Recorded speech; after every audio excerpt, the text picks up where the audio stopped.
Oi, gente.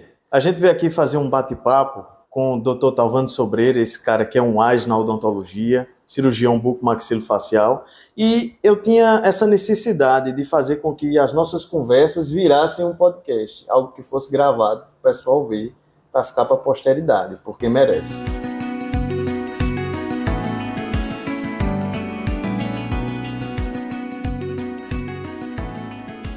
Eu agradeço a sua iniciativa, você como aí iniciando na odontologia, ainda está no curso, mas é uma iniciativa bacana, procurar saber como é que foi, o que aconteceu, e me sinto muito honrado de participar dessa sua conversa. Obrigado.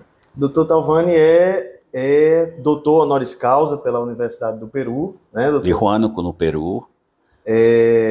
Fez cirurgia bucomaxilofacial quando terminou a faculdade, né? Em 85 eu terminei aqui em João Pessoa e fui para o Rio de Janeiro.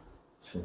Fazer a especialização em cirurgia bucomaxilofacial, que era na época ninguém nem conhecia nessa especialidade. Não tinha, né? Na verdade era desconhecido, né? Assim, na verdade. Na verdade, os únicos lugares que ofereciam especialização em cirurgia bucomaxilofacial era Rio de Janeiro, Rio Grande do Sul e São Paulo, né? A gente tinha que se deslocar daqui do Nordeste para ir para lá e fazer esse curso. Naquela época, você ter ideia, uma passagem de avião era caríssima, a gente tinha que viajar de ônibus mesmo, para poder cumprir essas tarefas de horários e jornadas, né? No caso, o pai do senhor era cirurgião dentista. Papai era dentista, papai foi dentista por 60 anos e atuou aqui em João Pessoa. Ele, primeiramente, foi fazer a faculdade dele em Recife, e aí veio a Segunda Guerra Mundial. Então ele foi convocado para combater na Segunda Guerra Mundial. E aí depois que terminou o período dele, ele voltou para cá e começou na odontologia em 1945. E aí atuou até alguns anos atrás, quando ele faleceu, e ele atuou até realmente mais de 60 anos na odontologia. Então o senhor acompanhava a odontologia e decidiu que ia fazer cirurgia? Desde pequeno eu já frequentava o laboratório, já ajudava ele a prensar a dentadura, já batia raio-x, né? O pessoal hoje em dia tem uma história de, porque raio-x, a gente chega nas faculdades, quando vai bater um raio-x que dura 0,00002 segundos, aí corre, se esconde dentro de uma sala, se tranca todo mundo, parece que vai ter uma radiação atômica, né, que vai fritar todo mundo, mas aquilo ali, naquela época, era muito maior a radiação, e a gente ficava de lado do paciente, ele posicionava lá e mandava apertar aí eu apertava. Aquele tempo todinho para poder bater o raio-x. E não ocorreu nada? Nunca morri, nunca peguei nada. Hoje em dia eu sou uma pessoa que não tenho nenhum tipo de doença sistêmica, né? E aí, por conta disso, menos ainda. Dr. Talvani, como em muitas áreas da odontologia, é um pioneiro na sua especialidade. Participou da mesa diretora em 2003 da Associação Brasileira de Sedação Consciente, né? Foi um representante da Paraíba lá, não é? Uhum. E foi feita a primeira diretoria, o senhor estava fazendo? Foi, nós fundamos a ABASCO, a Associação Brasileira de Sedação Consciente, eu, Dr. João Rosa e mais outras pessoas que compuseram a diretoria, a primeira diretoria. E a ABASCO vive até hoje, está aí até hoje como sendo o órgão que coordena aí a atuação da sedação consciente por óxido nitroso. Existem certificações, hoje em dia já existem colegas que são credenciados a certificar, né, a sedação consciente. Como eu cheguei, né, a ser aluno do Dr. Talvani, é uma história interessante que minha mãe estava eu tinha começado odontologia e minha mãe estava na sala de espera no hospital aqui em João Pessoa. Ela, folheando uma revista, encontrou uma matéria muito interessante e me mostrou. E aí eu comecei a acompanhar o trabalho desse cara, achando interessante demais as cirurgias, tudo. E aí passou-se. Ele foi dar uma palestra aqui em João Pessoa, aí eu comprei minha entrada e fui. Aí, no máximo, tirei foto. Pensava que nunca ia ver mais, só ia ver em palestra, em coisa. Nunca imaginei que ia ser aluno de Dr. Talvani. Um belo dia, conversando com um tio meu, tio Almir, que é do Acre, disse que tinha um colega que era cirurgião bucomaxilofacial. Eu disse, quem é esse colega? Ele disse, rapaz, meu amigo se chama Talvânio Sobreira. Eu disse, não é possível. Quando ele me mostrou a foto, aí disse, Talvânio, olha meu sobrinho, não sei o quê. Fui para lá no primeiro dia de serviço. Doutor Talvânio disse, manda ele vir. Cheguei lá e ele olhou para mim e disse, bicho, tu veio para quê? Aí eu disse, eu vim para aprender, doutor. Ele disse, pois pronto, vá se aprontar que você vai entrar nessa cirurgia comigo. E tô aí até hoje, foi no 11 de setembro, já vai fazer um ano, a gente tá fazendo a conta. Já vai fazer um ano isso. E aí, mencionando o Acre, eu quero saber desse seu período lá. Quando o senhor terminou a especialidade no Rio de Janeiro, foi direto para lá, como é que foi? Eu tinha um amigo que era dentista lá no Acre, foi desbravar aquela região, ainda estava no... Já tinham iniciado a odontologia e todo o processo e tal, mas ainda era uma região muito bem carente, sabe? E aí ele me convidou porque lá não tinha cirurgião bucomaxilo. E então ele, através do Estado, me convidou para ir trabalhar como cirurgião bucomaxilofacial lá. E eu fui. E isso foi em 86 e fiquei lá por 5 anos. Fundei o serviço de cirurgia bucomaxilofacial do Estado, passamos a atender todos os casos de emergência e trauma, os casos de tumores benignos, né? E depois participava de um sistema a nível nacional que chamava PIAS, Programa de Interiorização de Assistência Social e de Saúde, e que a gente ia atender nas periferias, nas glebas, naqueles assentamentos que tinham na periferia da cidade, ficava em torno, no máximo, ficava 50 quilômetros, acho que é a mais longa, às vezes descia de Rio, ia no Batelão, Rondon, né? Era estilo Rondon. E a gente chegava lá no posto de saúde e ia atender aquela população que precisava. Aquela população que precisava do atendimento da cirurgia. A maioria, logicamente, na equipe tinha médico, vacinador, enfermeiro, assistente social, dentista, assistente de dentista e o motorista. Todo mundo numa viatura só. E aí era vamos dizer assim, entre parênteses, uma farra, né? Todo mundo ia conversando e tal e coisa, e passávamos o dia nesses atendimentos. Um atendimento muito rústico naquela época, então eu sou de uma época que a gente não usava nem luva para operar a pessoa, para atuar no paciente, a gente não tinha luva, nem de procedimento, nem cirúrgica. A cirúrgica ficava restrita ao hospital. E a luva de procedimento, que hoje a gente usa para fazer um exame clínico, não tinha. Então a gente operava literalmente sem luva. Isso era uma coisa que no meu início de carreira era normal. Era comum. Era comum. Então não era nada fora do normal. E aí, naquela época também, a gente operava o pessoal de uma forma muito rústica, como eu já falei, sentado às vezes numa cadeira, num tamborete, entendeu? Com a cabeça apoiada na parede mesmo, e fazíamos os procedimentos. Perfurador de osso. Esterilização não tinha autoclave, água fervida, era esterilização química. E aí a gente fazia um procedimento, depois fazia outro, e o que mais me interessou, o que mais me chamou a atenção nessa história toda foi que a gente voltava no outro mês, depois que fazia o circuito em torno da cidade, ali da capital, naquelas glebas ali que ficava, como eu disse, em torno do máximo 50, 60 quilômetros, é que quando eu voltava no outro mês que a gente fazia o circuito, aí no outro mês a gente voltava para aquele lugar. Ninguém tinha tido uma infecção, ninguém tinha tido um problema, ninguém tinha morrido, ninguém tinha tido algum problema mais grave decorrente do procedimento que tinha sido feito no mês anterior.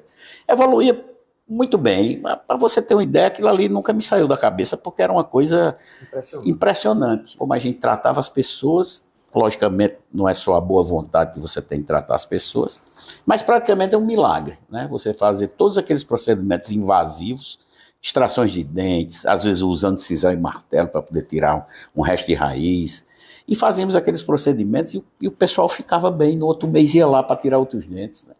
É uma coisa muito interessante. Bacana demais. E aí, quando o senhor terminou, voltou à capital? Não, aí voltei para João Pessoa, depois desse período lá, resolvi voltar para junto do meu pai, que era dentista, como a gente já falou, E começamos a nova vida aqui. E aí eu entrei na faculdade, fui professor da UFPB, fui professor da Unip, fui professor de outras faculdades e montei cursos de especialização. E quando cheguei aqui, logo que eu cheguei em 92, em 91, em 92 nós fundamos o primeiro serviço de cirurgia bucomaxilofacial aqui no município, que foi no HPS, na Prefeitura de João Pessoa. Na época, o doutor Juarez Alves Augusto, era o coordenador da fundação, que é Fundação de Saúde do Município, FUSAM.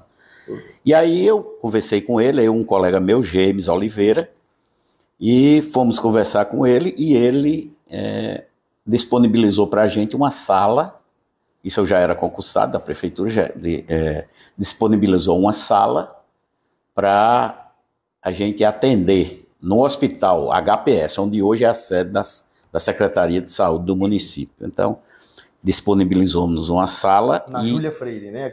Na Júlia Freire. E aí a gente instalou o primeiro consultório lá e começamos o sistema de plantão. A princípio, como eram poucos profissionais, nós começamos a dar plantão, vários plantões na semana, tal e tal. E aí, ao longo do tempo, foi se agregando mais profissionais e formando realmente o serviço para plantão, atendimento de urgência e emergência, e depois fomos transferidos para o Hospital Santa Isabel, e depois o governo nos transferiu para o centro Tarcísio Buriti, Complexo Hospitalar Tarcísio Buriti, onde funciona até hoje o serviço de cirurgia bucomaxilofacial lá. Todos os procedimentos foram feitos, para você ter uma ideia, fazíamos tumores benignos, fazíamos cirurgias ortognáticas, cirurgias oral menor em pacientes especiais, quando não tinha possibilidade de fazer com anestesia local, o pessoal mandava para lá para a gente fazer os procedimentos sob anestesia geral em centro cirúrgico. E o serviço funcionou até algum tempo atrás, quando eu fui transferido para o Céu da Torre, e aí eu já não sei como é que anda lá, realmente, eu não tenho informações de se esse serviço ainda funciona como funcionava. Mas era um serviço extremamente eficiente. No meio do caminho, teve o Hospital de Trauma, que foi criado, foi inaugurado, e me convidaram para compor a equipe que faria a organização desse serviço. Então, foi outro serviço que nós fundamos aqui, que nós organizamos, foi o Hospital de Trauma. Na época, eu separei todo o instrumental que estava sendo comprado, fiz a lista de tudo, do que precisava e implementamos no serviço, com todo o material disponível, inclusive naquela época nós tínhamos placa bioabsorvível, né, que hoje em dia não tem mais. O nosso sistema de placas e parafusos era nosso, não era terceirizado, nem era comprado por fora, nós tínhamos tínhamos em estoque isso, inclusive, na época o governo disponibilizou. Mas aí, por questões administrativas, talvez, o sistema passou a mudar. Nós passamos a não ter mais essa responsabilidade diante do material que era dispensado para redução de fraturas, por exemplo, etc. O problema todinho é que o trauma ele só serve para fazer trauma. Ele não faz o tipo de procedimento. Ele não faz tumores, ele não faz sequelas. O paciente ele é atendido na hora que recebe o trauma, na urgência e emergência. Depois ele tem que ser transferido para outro hospital para, por exemplo, corrigir uma sequela, fazer uma segunda opção de tratamento cirúrgico. E tumores benignos não se atendem. Como não se atende tumor benigno em nenhum outro hospital aqui na Paraíba. Tumor benigno do complexo maxilofacial. Né? Então, não tem outro serviço na Paraíba onde se faça esse procedimento. Esporadicamente, um profissional ou outro pode fazer um procedimento desse no hospital que ele, por acaso, trabalhe. Eu sei que o HU faz, através do pessoal da UFPB, e aí eles fazem, mas eu não sei qual é essa frequência nessa rotina deles. Aí, professor, no caso, a AO, que é Arbeitsgemeinschaft für Osteozytenfragen, que é em alemão, que a sigla significa a fundação da AO, né, que é de osteossíntese e de fixação interna. É o núcleo de estudos da fixação interna rígida. Arbeitsgemeinschaft für Osteozytenfragen. Então, essa AO... Desculpe, eu... Não. No caso, a AO, ela foi criada nesse momento ou não? Ela foi fundada lá? A AO é uma entidade que foi fundada na Suíça para estudar justamente a fixação interna rígida. E começou com fixação de ossos longos. Como era que se colocava uma placa, o que é que se fazia para fixar a fratura de um osso quebrado, né? Uma fratura de um osso. Inicialmente foram os ossos longos. À medida que passou-se o tempo, esse grupo foi se especializando e foi incorporando, por exemplo, a cirurgia bucomaxilofacial. E aí subdivide isso depois em mão, em ossos menores, em crânio maxilofacial, em bucomaxilofacial, e aí foi se desenvolvendo. E aí chegou-se à conclusão, por exemplo, em cirurgia bucomaxilofacial, que as placas que utilizávamos, que antigamente eram do tipo compressiva, não havia necessidade de compressão.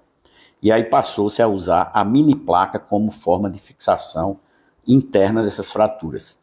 Ela é uma fixação rígida, não exige bloqueio maxilomandibular, quando o paciente faz que antigamente a gente tinha que fazer o bloqueio maxilofacial no paciente com fio de aço, e ele passava 40 dias com a boca fechada, com os dentes amarrados, sem se alimentar, sem mastigar. Por quê? Porque para toda fratura curar, ela tem que ficar imóvel, imobilizada. Então, como nós temos os maxilares, a maxila e a mandíbula, elas se articulam, não é impossível praticamente você deixar um paciente 40 dias, 30 dias, 40 dias sem mastigar, né? Então era um sofrimento muito grande para o paciente nessa época. E a AO trouxe a possibilidade de a gente fazer as cirurgias das fraturas faciais e o paciente continuar se alimentando, né? Hoje em dia você faz uma cirurgia ortognática, o paciente no outro dia já está se alimentando, né? E aí foi um avanço muito grande. E o avanço sempre teve na odontologia. Muita gente acha que, não, a odontologia não houve avanço em relação à medicina. Houve sim, as técnicas cirúrgicas mudaram, os instrumentais mudaram, a possibilidade de diagnóstico também mudou. Na medicina mudou também. O pessoal disse que mudou mais na medicina do que na odontologia. Mas você quer evolução maior na odontologia do que hoje em dia você poder tirar fazer uma tomografia computadorizada em pé ou sentado, sem precisar estar deitado naquela maca que entra e sai debaixo do tubo, né? Onde faz a tomografia. Hoje em dia você faz, por exemplo, antigamente só se fazia películas de raio-x pequenininhas, hoje em dia você faz uma panorâmica e o custo é baixíssimo hoje em dia. O próprio implante, né, as formas de moldagem, o escaneamento digital, isso tudo houve uma evolução muito grande da odontologia. No tempo da gente era realmente muito difícil.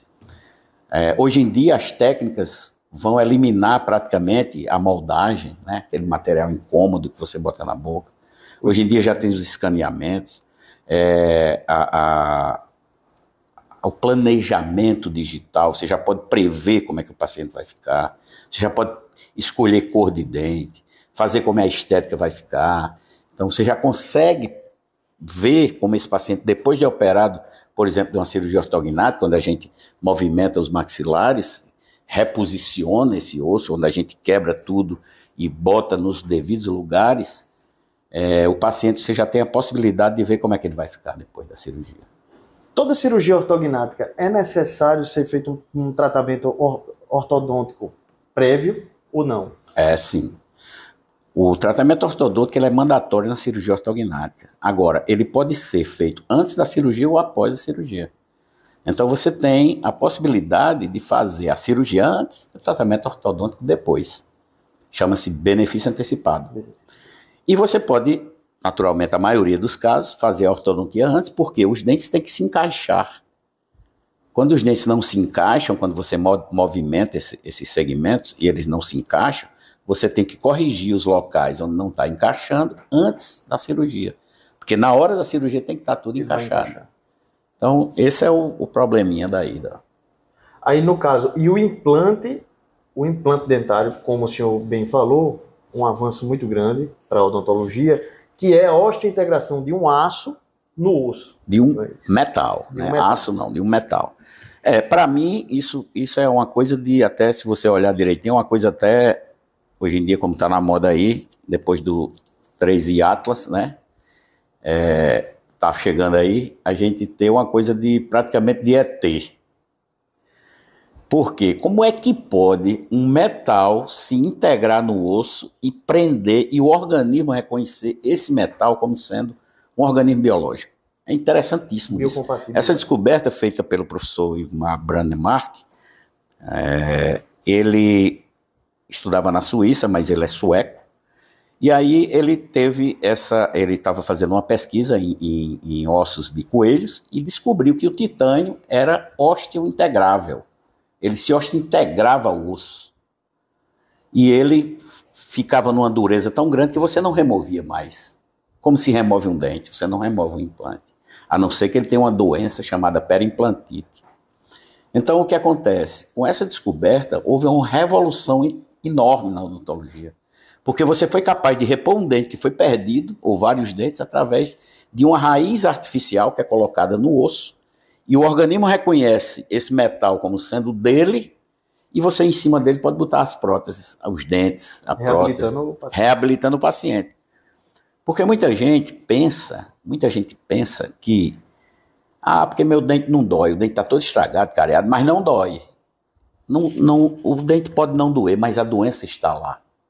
Ela tem que ser tratada, e para isso o dente tem que ser removido ou tratado, seja lá o que for, com restauração, remoção da cárie, tratamento de canal, bom, mas ele tem que ser tratado. A doença existe, a doença está lá. Tem atividade bacteriana. 99% da população da Terra tem problema dentário. Você pode passar uma vida inteira sem ir no médico. A vida todinha sem ir no médico. Não vou no médico porque eu não sinto nada. Mas num dentista todo mundo vai ter que passar. Todo mundo, sem exceção. Muitas vezes já começa na infância. Então, o cara já começa a ir no dentista.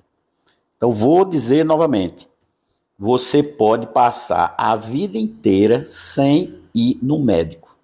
Mas num dentista, obrigatoriamente, todo mundo vai passar. 100% da população. Tem que passar. Seja na Índia, na calçada, seja aqui numa clínica, seja nos Estados Unidos, num consultório, ou aqui no consultório, mas todo mundo vai passar por um dentista. A saúde começa pela boca. Né? Porque a saúde literalmente começa pela boca. A partir do momento que você tem uma inflamação, seja de qual for, por um dente, esse dente ele vai ficar emanando, vamos dizer assim, para o leigo, vai distribuir reações de inflamação para o seu corpo inteiro. O corpo, ele consegue distribuir essa inflamação. Então, o seu corpo vai ficar doente.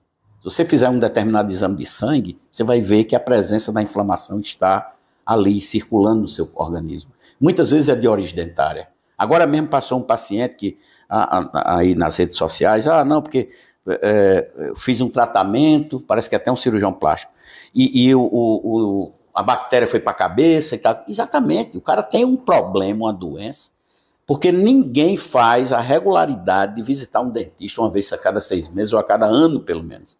Mas quando descobre um problema, já é tarde. Esse problema, muitas vezes, leva a uma condição gravíssima.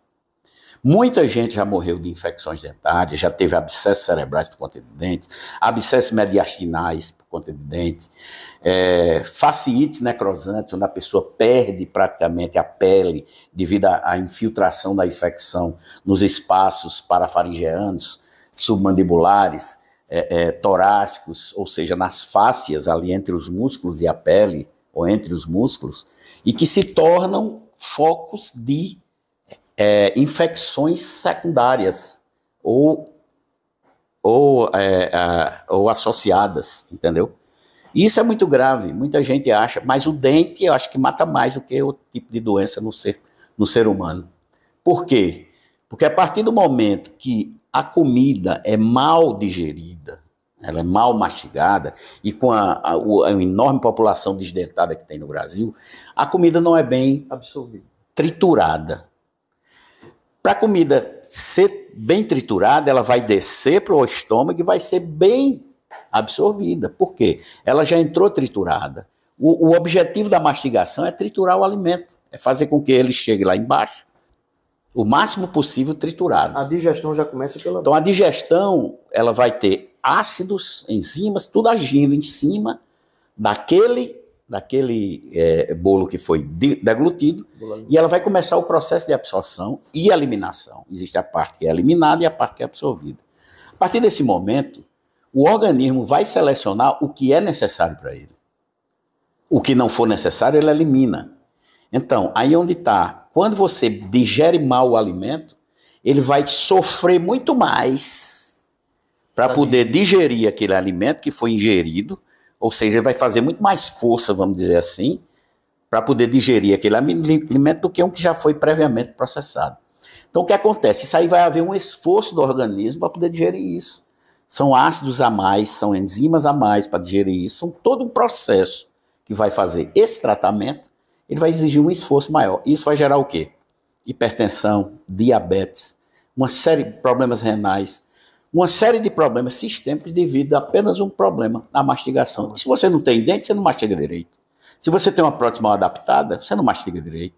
Você nem sorri direito, né? Então você come o alimento mal triturado. A base da doença não está no que você come, você está na forma de que você come, na forma de que você como você mastiga. Esse é o problema do mundo inteiro, mas ninguém percebe. Ah, porque o dente não está doendo? Ah, eu tenho 32 dentes, um a mais ou um a menos não faz diferença. Faz diferença. É um órgão. Faz diferença. E muita gente falta muito dente. Ah, não precisa, mas quando há o comprometimento estético, a pessoa quer sorrir e não pode, a pessoa quer mastigar e não pode, existe a dor, aí ele procura o dentista. Mas, naturalmente, o que chega de gente lá no céu, no meu consultório, aqui na clínica e tal, de pessoas que eu digo, olha, mas você está com um problema. Não, doutor, mas esse não está doendo, eu quero cuidar só desse. Cara, você não está gastando dinheiro com dentista, você está investindo principalmente na sua saúde, depois na sua estética, na sua convivência social, mas principalmente na sua saúde. Então, você pode deixar de tomar medicamentos antihipertensivos, antiglicêmicos, problemas outros sistêmicos, que você pode eliminar medicamentos, inclusive ansiedade. A população hoje ela está plena, cheia de medicamentos. As indústrias farmacêuticas estão trilionárias por conta de medicamentos que se usam. Você entra numa farmácia, existem filas na farmácia. Farmácia antigamente era só para ir atrás de uma coisa, um mertiolate que se ia atrás, para botar num corte, né? Hoje em dia não, você procura remédio para acordar, procura remédio para dormir, procura remédio para comer, procura remédio para não comer, procura remédio para sonhar, procura remédio para, sei lá, né? Para tudo, né? Para tudo. Então, você vive numa gama de remédios, você vive numa rede envolvida por remédios, medicamentos. Falando em uso de medicamento, maioria esmagadora, acredito, dos pacientes que chegam com disfunção temporomandibular faz uso de medicamento antidepressivo ou um psicoativo. Uhum. E isso tem sido algo multifatorial, né? Sim, sim. Que relaciona a ansiedade. Como é que a gente pode fazer a triagem desse paciente? Como é que a gente inicia um tratamento de um paciente que tem disfunção temporomandibular? A primeira coisa que você vai avaliar é hábitos mastigatórios. Ou hábitos, por exemplo, forma de dormir, apoio na hora que está, a forma que está jogando um videogame ou mexendo no computador, ansiedade, porque você leva travamentos, apertamentos, travamentos, etc. Manias de roer unha, tem até um nomezinho, né? Onicofagia, sei lá, tanta coisa que você associa. Forma de mastigar, você mastiga mais de um lado do que do outro. Coisas mais duras, você mastiga mais de um lado do que do outro. Falta de dente, que ali você não pode mastigar, você só usa um lado. Então, essas coisas podem desencadear problemas na articulação temporomandibular, que é a única articulação dupla sincronizada do corpo humano. Quando você abre, não abre só um lado e o outro não abre. Abre os dois ao mesmo tempo. Então, a única articulação sincronizada do corpo humano é a mandíbula. Então, você realmente tem uma articulação especial aí. E muita gente não entende que está na nossa mão isso aí. Então, a gente tem que diagnosticar e tratar esse problema como sendo um problema que existe e é sério. Então, problemas como estalido, deslocamentos, a pessoa abre a boca e ela não volta para o lugar. São situações, aqui chama-se luxação da ATM, porque existe a luxação, né, primária, que é aquela primeira vez que aconteceu, e a pessoa se desespera. Existe aquela recidivante, que o cara já sabe até como encaixar de volta. Isso são, todas as articulações, elas são cheias, seja de um dedo, de um braço, elas são cheias de ligamentos, de cápsulas, de líquido sinovial, isso é um complexo, né? Não é uma coisa simples, é complexa. E o tratamento disso também é complexo. Então você tem que ter um diagnóstico correto e através dos exames de imagem, exames clínicos, você consegue diagnosticar isso e traçar um planejamento. Mas, principalmente, a gente tem que avaliar a condição psíquica do paciente. Muitas vezes a ansiedade gera muito problema. Então, hoje em dia, com essa competitividade que tem no mercado, a falta de empregos, etc., essas IAs que estão tomando emprego de muita gente fica ansiosa, fica preocupada, né? E aí é uma questão até, vamos dizer assim, realmente para se perguntar o que é que você quer fazer para que você não tenha esse tipo de ansiedade. Não sei se é procurar um lazer ou procurar uma forma de diminuir essa ansiedade. Medicamento não. Alguma coisa natural, outra talvez. Válvula, né? Mas a gente está aí para tratar o sintoma. Mas se você não trata o sintoma na raiz, não tem como você. A gente falou de raio-x panorâmico. Sim. Até no raio-x panorâmico é possível ver a posição da mandíbula, do côndilo da mandíbula na frente. Sim. Até para poder iniciar. Isso. O que é que você vai avaliar num raio-x como esse? Desgaste, mau posicionamento, presença de algum artefato que tenha ali interposto entre um segmento e outro, entre o crânio e a mandíbula. É bem limitado, né? Mas a partir daí é o primeiro passo. O primeiro passo é o exame clínico. Depois do exame clínico vem o exame de imagem, como em todo diagnóstico, né? Depois do exame de imagem, você vai selecionar qual o melhor exame de imagem, se é uma panorâmica, se é uma ressonância, se é uma tomografia, com as várias possibilidades que ela oferece. E aí a gente vai formando um diagnóstico para chegar a um tratamento adequado. Acredito que não há profissional melhor para se tratar de face e de crânio do que o cirurgião bucomaxilofacial. Até porque é uma especialidade que exige um conhecimento em cirurgia plástica, em ortopedia, em otorrinolaringologia e na odontologia propriamente dita, né? Como o senhor diz, a ortognática ela é o Rolls Royce das cirurgias plásticas, né? Uhum, Por quê, professor? Na verdade, ela não é uma cirurgia plástica. Veja bem, a cirurgia plástica ela trata tecidos moles. A cirurgia bucomaxilofacial ortognática ela trata tecidos duros. Eventualmente, a gente pode fazer um preenchimento, uma lipoaspiração de papada, etc. Mas, basicamente, a ortognática ela trata tecidos duros. E o que a ortognática faz? Ela coloca os ossos no lugar onde eles deveriam estar e não estão. E por alguma malformação congênita? Exatamente. Então, não. Malformação congênita aí já é outra coisa. A gente pode também, através de uma cirurgia ortognática, corrigir problemas congênitos. Como, por exemplo, pacientes sindrômicos, etc, etc. Mas nós mexemos na parte óssea. Por conseguinte, a parte de tecido mole acompanha. Por isso que os perfis ficam bonitos, a pessoa fica mais bonita, mas não é uma cirurgia estética, ela é uma cirurgia funcional. A estética ela vem em segundo plano. Muita gente entra por essa porta e pergunta, doutor, eu queria fazer a cirurgia porque eu quero ficar mais bonita, etc, etc. Mas não, a gente tem que falar da oclusão. A partir do momento que os dentes estão fora da mordida natural, elas têm a tendência de deixar algum defeito na estética facial. Fala, mastigação, estética mesmo, respiração, exatamente. Tudo muda. Exatamente. Aí, professor, no caso,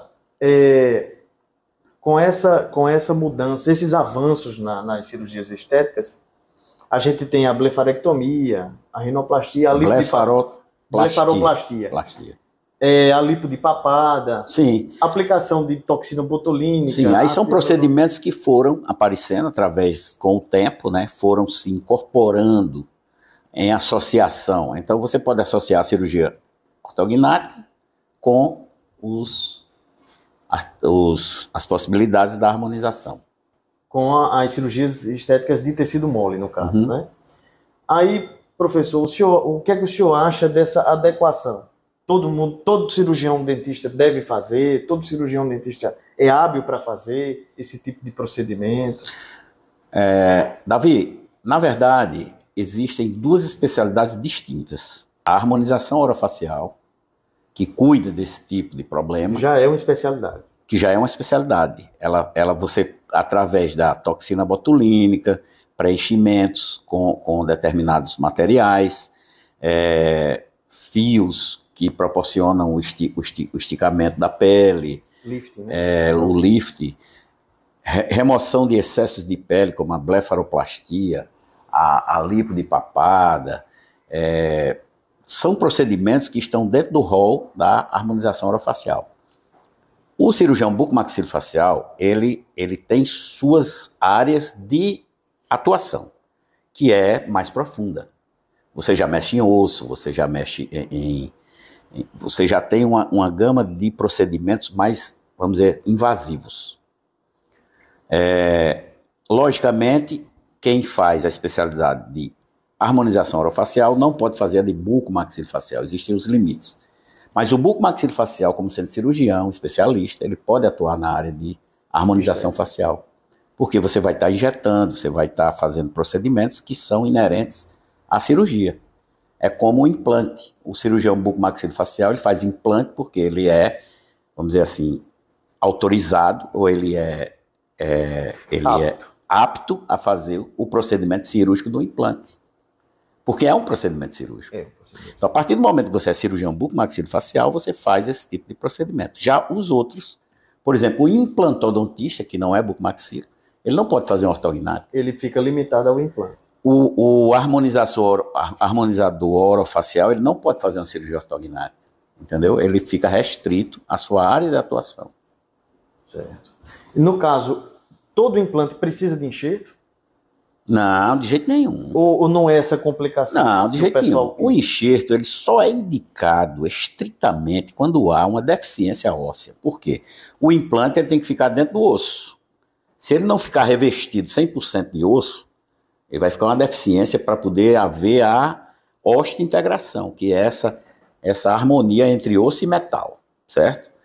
A partir do momento que você não tem onde colocar o implante, não tem osso para colocar, você tem que promover o aparecimento desse osso. E esse aparecimento desse osso só existe através do enxerto.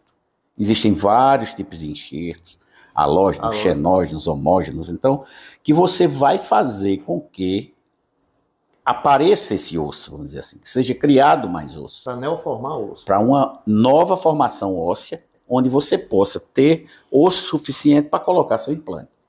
Existem casos em que não há necessidade nenhuma de enxerto, já existe o osso lá, já existe a quantidade adequada para se receber um implante, ou a área é adequada para receber um implante. Você não precisa sugerir que faça um enxerto, até porque vai encarecer o procedimento. Dependendo do caso, você não sugere. Existem casos que você sugere para você. Mas não, é porque existe uma superindicação que as pessoas precisam ter cuidado, né? Se existe essa superindicação, as pessoas têm que saber que não é todo caso que precisa de enxerto, né? São casos específicos. Falando-se em enxerto, usou-se durante 30 anos, acredite-se por 3 décadas, o uso de um gesso, que a gente chama gesso tipo 1 ou gesso Paris. Gesso, né? Paris. Que é o sulfato de cálcio. Isso. Ele foi usado durante 30 anos para isso, para essa atividade, para neoformação óssea, para formar osso novamente. E foi feito um estudo na Universidade Federal da Paraíba, aqui, em 2011, em que usava-se crânio de ratos de laboratório, na calvária, que é o cume do crânio, para poder fazer esse teste da neoformação óssea. Biocompatível, reabsorvível, mais barato e funcionava. Isso parou porque hoje existem outros tipos de enxerto. Parou por conta de carvão, de dinheiro. As grandes indústrias, cara, elas... Olha, antigamente o que é que você tinha, por exemplo? Tinha pomada melhor dentro de um hospital do que o Furacim, por exemplo. Era uma pomada que vivia dentro de uns potes, o cara pegava com aqueles abaixadores de língua de madeira, passava na ferida do cara, o cara nunca tinha uma infecção. Mas era barato. Era barato, tinha ali em todo canto, entendeu? Aí, não, peraí, aí já vem outras entidades, olha, isso aqui não pode, é proibido, porque não sei o que e tal, em vez de botar num sachêzinho, num negócio, não, é proibido e tal, isso já vem a empresa ali por trás, a empresa gigante farmacêutica, olha, aqui a gente tem um produto melhor, isso aqui tá... Então, pra você ter uma ideia, quando a gente entrava num bloco cirúrgico, a gente lavava as mãos, aí mergulhava no álcool, depois no álcool iodado, para poder calçar luvas. Aí depois veio, de muito tempo, a escovação. Escovação com sabão. Pegava o sabão e passava. Depois veio o sabão líquido, aquele que você pressionava na parede. Depois veio clorexidina, não sei o quê. Hoje em dia nem escova tem mais. É só na paredezinha, você não toca mais. Aí você passa o produto, pronto, já está estéril, né?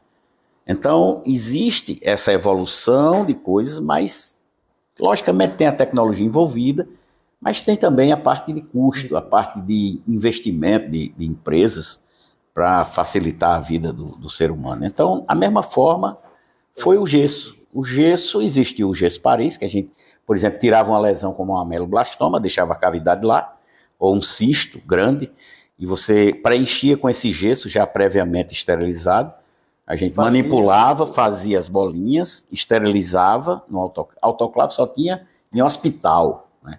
Antigamente teve o autoclave, a estufa, a esterilização, a ebulição, que era água fervente, depois passou-se a estufa, que era o calor seco, depois o autoclave. Nós fomos pioneiros aqui na Paraíba, colocação de autoclave em consultório. Inclusive tenho ele até hoje aí. E aí, o autoclave é o top, vamos dizer assim, atualmente, porque existem outras formas de esterilização, raio gama, raio não sei o que são esterilizações a frio e a seco, onde o material você manda para uma empresa, esteriliza e volta. Então aí você pode usar determinados materiais que não são, vamos dizer assim, inócuos, ou não precisam, por exemplo, de passar por um vapor como um instrumental elétrico. Esse tipo de esterilização ele já está viável aí. Então o que acontece? O gesso era colocado dentro da cavidade e ele neoformava o osso. Né? É a base de hidroxiapatita, o gesso. Né? Então é a base de todo o enxerto, é a hidroxiapatita. Interessantíssimo demais. E aí, com esses avanços que o senhor passou, por tudo isso, o que é que o senhor espera da odontologia? O que é que o senhor espera mais? A odontologia, Davi, ela cresceu muito, como eu disse. E aí, muita gente me pergunta, professor, doutor, como é que fica esse monte de faculdade, esse monte de... Realmente, tem muita faculdade, muito profissional saindo. A cada 6 meses, são mais de 10 faculdades na Paraíba. Né? Só na Paraíba são mais de 10. Imagine cada uma colocando 50 alunos, 40, vamos botar 40 alunos a cada semestre, né? Gente. A cada semestre no mercado. A toque de caixa. Eu vou dizer uma coisa a você, acho que vai ter mais dentista do que gente, vai ser um tratando do outro, né? Porque o cara vai chegar assim, ei, bicho, tal, tem um horário para mim aí e tal. Não, mas eu já ia perguntar a tu, se tem um horário para mim, não. Ou seja, realmente, mas ao mesmo tempo, nós temos que pensar que existem 2 fatores diferenciais. Primeiro, a população também cresce, né? A população também está crescendo, de uma maneira exponencial também. Não como determinadas raças, etc., que estimulam a reprodução humana. Hoje em dia a gente sabe que na Europa, por exemplo, a restrição a filhos é muito grande. Então, muita gente prefere não ter filho mais, mas a população continua crescendo, apesar de tudo. A segunda coisa é que existe a seleção dos bons profissionais. Existe, como tudo na vida, existe o profissional bom, existe o profissional ruim, e aí a seleção vai depender de cada um passar a sua experiência, ou vivenciar, ou procurar pesquisar, ou procurar ver. Eu acho que o grande problema que tem é justamente esse, é a rede social. A rede social ela é muito bacana para muita coisa, mas, por exemplo, você não tem como avaliar se um paciente é bom ou não só pelo que ele está mostrando. Porque às vezes o cara faz uma produção enorme e o paciente vai se encantar e se basear naquela produção. No entanto, o profissional não oferece o que ele... não entrega o que ele oferece, entendeu? Então, muita gente... Assim, o que acontece muito comigo aqui é o seguinte, o pessoal procura o pessoal aí que está nessas propagandas, depois vê que não foi muito bem assim e acaba voltando. Ou seja, e vai existir uma seleção natural. E vai existir também uma seleção agora, que estão implantando, que é tipo a OAB, uma prova para que o profissional saia da faculdade e ele faça uma prova para saber se ele está apto. Porque do jeito que tem aí, eu conheço, eu fui professor de graduação, de pós-graduação, formei centenas de profissionais em cirurgia bucomaxilo, formei centenas de profissionais em odontologia, e eu sei que existem alunos e profissionais bons, muito bons, excelentes, muito bons, ruins, medíocres e ruins. Eu sei que existe, como em tudo no mundo. Então, eu já fui piloto, hoje em dia eu não piloto mais, mas meu instrutor na época, ele dizia, você dá para o negócio. Eu solei com 8 horas quando eu pilotei.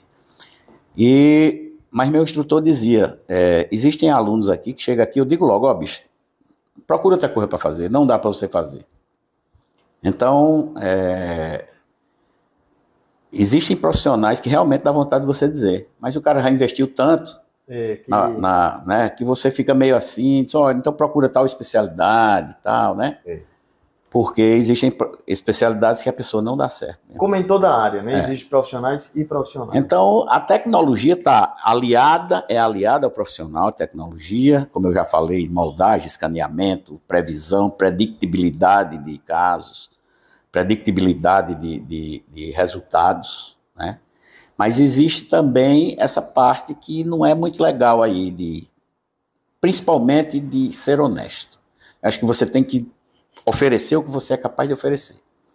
Existe uma coisa que eu sempre digo aí, pode notar, a ROF diminuiu muito a incidência de pessoas que falavam em bichectomia e não sei o quê, e diminuiu muito esse pessoal. Mas eu dizia, isso aí não vai dar certo, porque não é uma cirurgia comum, que a pessoa entre num curso numa sexta-feira, saia no domingo e na segunda já está fazendo o seu consultório. Não é possível. Então isso encheu desses cursos por aí. Mas tem que ter uma responsabilidade. Tem que ter uma responsabilidade séria em cima disso, uma regulamentação, uma regulagem em cima disso. Por quê? Porque, afinal de contas, a gente está aplicando no paciente, no ser humano. Você não está aplicando no manequim, no boneco, né? Você não pega um manequim desse para fazer uma cirurgia, você está fazendo na pessoa. Isso aí é muito sério. É muito sério. E como existem profissionais e profissionais, é porque o senhor bota tomar. Aí por isso que eu estou brincando assim dessa forma, porque tem uma história interessante em que o professor fazia o receituário, entregava ao paciente, o paciente retornava, rapaz, não deu certo. Não deu por quê? Vou fazer de novo, fazer de novo. Quando foi ver, o cara disse, como foi que o cara falou? Não, foi um paciente que foi na farmácia e o paciente não quis vender, o farmacêutico não quis vender a receita, porque primeiro faltou a data. Faltou a data. Eu disse, pô, bicho, coloca a data aí. Coloca a data, pronto, resolve o problema do cara. Não, aí não sei o que, aí eu fui lá na farmácia. Disse, qual é o problema, amigo? Não, porque o senhor não colocou a data. Você vai mandar o paciente, saiu do hospital, veio na farmácia comprar uma médica. E no meu consultório, quando eu não estou lá, para poder botar uma data. Sério, mas o senhor botou aqui também tomar um comprimido. Eu digo, eu vou botar o quê? Beber, comer? Beba, ingira, coma. É tomar mesmo, amigo. O nome certo é tomar. Tome um medicamento, um comprimido a cada tantas horas. Aí Davi gosta dessa história. Digo sempre, ninguém sabe de tudo. Todo dia a gente aprende alguma coisa. Aquele que disser que sabe tudo, saia de perto, porque não é legal. Não é legal. Temos que sair da fogueira das vaidades, né? Sair dela, né? É verdade, tem razão. Então a gente tem que ter, primeiro, eu acho que tem que ter, como eu digo sempre, responsabilidade para fazer o que você faz. Segundo, humildade para tratar de forma adequada um paciente que ele procura. Muitas vezes são pacientes que não têm muita condição financeira, são pacientes que não são abastados, e você tem que ter a consciência que você tem que tratar ele igual ao que tem. Essa consciência tem que se ter. Então, o respeito ao paciente você tem que ter, seja quem lhe procurar. Se ele está lhe procurando aqui, você vai ter que atender ele aqui. Se ele está procurando... Agora, aonde você vai fazer vai depender de você. Então, a primeira coisa é a responsabilidade, a segunda é a humildade de saber tratar, e a terceira coisa, cara, é a consideração com o ser humano, né? Afinal de contas, se a gente tira o nosso sustento do ser humano que a gente está tratando, nós temos que tratá-lo com respeito. Tratar o ser humano né? com respeito. É isso. Como um semelhante, ser um simples servo do Senhor. Exatamente, sempre, né? A gente tem que viver segundo o maior preceito, o maior ensinamento de Jesus Cristo, que é: não faça no outro o que você não queria que fizesse em você. Isso para mim é meu lema. Pois é. Essa foi uma conversa muito bacana com o Dr. Talvani. Eu acho que a gente tinha que expor pelo menos 1%, né? 1% do que eu convivo, do nosso convívio. E aí eu agradeço demais e tenho essa brilhante oportunidade, essa magnífica oportunidade de ser aluno desse cara. Valeu, muito obrigado pela atenção. E obrigado aí. Eu que agradeço vocês, Davi. Obrigado, e a equipe também. A equipe, Manuel, Bianca, obrigado mesmo. Valeu. E agora nós vamos mostrar algumas imagens da clínica onde eu tanto aprendo, nessa grande escola, que é a clínica onde nosso professor atende e atua. Clínica Dr. Talvani Sobreira, aqui em Tambalzinho, na rua José Florentino Júnior, 157, aqui em João Pessoa, na capital da Paraíba.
E esse foi o nosso podcast de hoje, com produção e apresentação de Davi Lucas, direção de fotografia e operação de câmeras com Manuel Duarte, operação de áudio com Bianca Dantas e edição e montagem com Nilo II.